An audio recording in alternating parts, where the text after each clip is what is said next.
Hey, the USFL Week 4 is in the books. This is a fun week. A lot of fun games. Really close. It wasn't no blowouts like previous weeks. We'll start with Houston versus the Stars. Houston had over 400 yards of total offense. Looked absolutely amazing. They had that one awesome turnover. It was like an interception, one-handed interception. That was pretty cool. That we're going to show that later. Houston played with a lot of dominance. I don't know what's up with the Stars right now. They only have one win thus far, so I'm not sure what they're doing there.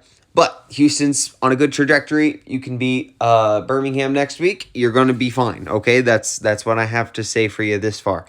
Then we got Memphis versus the Panthers. This was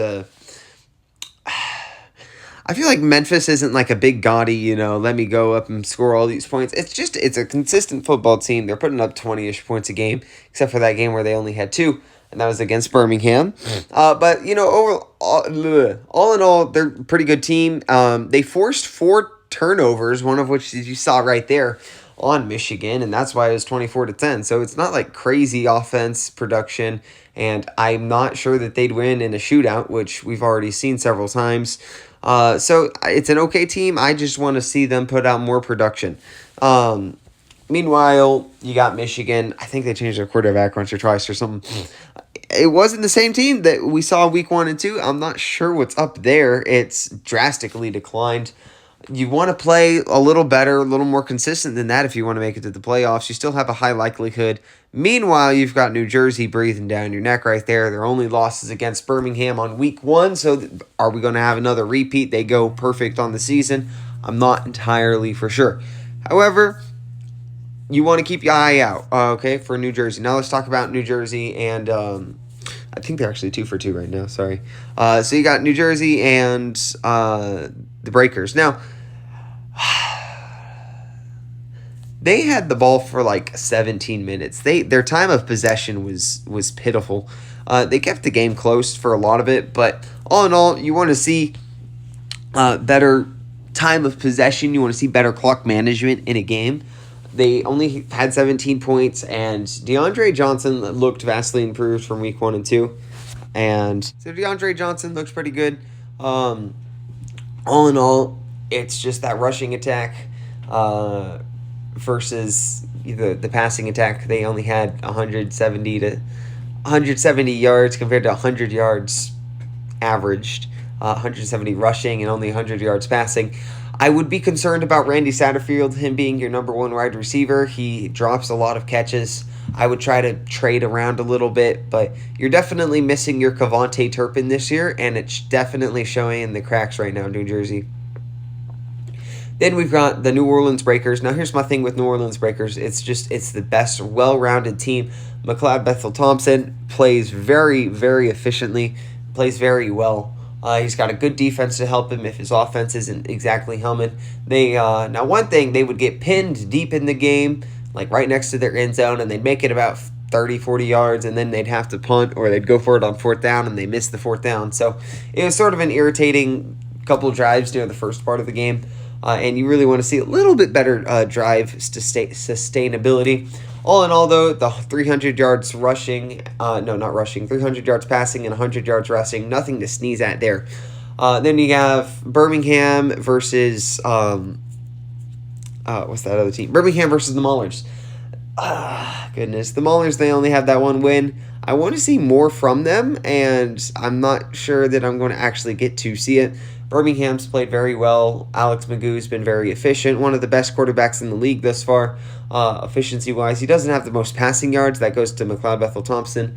But he's in efficiency and just touchdown passes. He's playing very well. Kenji Bahar and McLeod are the top 3 quarterbacks right now, even though Kenji Bahar is a game behind Birmingham. So that's definitely a game I'm excited. I want to watch that Birmingham and Houston game next week. I might not be able to. I'm graduating parties and everything. All in all, and then you had the Maulers. They've had pretty pitiful offensive production this far, and I mean they've played okay, but that's all I can give them is just okay. You really want to be scoring upwards of 30 points a game, and if you're not able to, you're not really guaranteed a game, you know. So a lot of these teams, they're only scoring around 24, which is enough to win if you've got a good defense. But I haven't seen what I needed to see. So all in all, it's a pretty fun week so far. I think Houston's definitely the dark horse in the race right now. They definitely aren't the same team that chokes in the fourth quarter. They play with a lot more pizzazz and a little more spunk than last year. The defense isn't quite as good, but I'll forgive them for that. So now we got the predictions for next week. I have been doing very poorly on predictions. I haven't even done predictions. I haven't even really talked about the USFL in a little bit. But I think we got the Stallions over Houston. I think their offense got a little more to it. Even though Houston beat them with Kenji Bahar last year, and that was Houston's offense at its peak right there. But I think the Stallions are going to pull it away. I think they're at home too, which is why I'm going to give it to the Stallions instead of Houston. Panthers. Now, if the Houston's at home, I think they maybe win, but it's a very even game. Panthers versus Maulers. I've got the Panthers on top of the Maulers just because they had those first 2 weeks. If they lose this one, I'm not going to be picking them for any close games. I feel like they're definitely close together in the rankings right now. I wanted to see a longer and more sustained, run from Josh Love. Alas. So you got Panthers over top the Maulers. Then you got the Stars over top the Generals. Two teams with stars in their logo. Fun fact. I got Stars winning this one just because if Case Cookus even plays remotely like he did, I think they can beat the Generals right now just because the Generals are so reliant upon their running game. Now, that being said, the Stars don't have a good secondary, which might open up the passing game for all I know. I'm going to go with the Stars here. I feel like they're a little more. That's definitely my shooting from the hip pick there. Then I got the Breakers beating the Showboats. Breakers have it together all in all. Showboats, I need to see more to be convinced that they can win. I'll leave it at that. So I got the Stallions beating Houston. I've got the Panthers beating the Maulers. I've got the Stars versus the Generals. Stars winning that one with the passing attack of Case Cookus. If he's not winning that, I'm not putting the Stars in the winning category for another long time. And then I've got the Breakers beating the Memphis Showboats. Now let's go on to power rankings, and then we're done. Finally, we have the power rankings. Number 1, I got the Breakers for obvious reason. With Cloud Bethel Thompson looking really, really, really, really, really good. Really huge right now. Number 2, I got the Stallions. They're also playing very well. Just barely lost to the Breakers. I mean, it's a little further apart. Number 2, I had the Panthers. And then number 3, I had the Panthers. Number 4, I have Houston. Kenji Bahar's doing really good. And if they beat the Stallions, they're going up all the way to number 4. Then I've got number 5, I got the Generals. Number 6, I got the Stars. Good passing attack there, which is why I put them there. Number 7, I have the Memphis Showboats.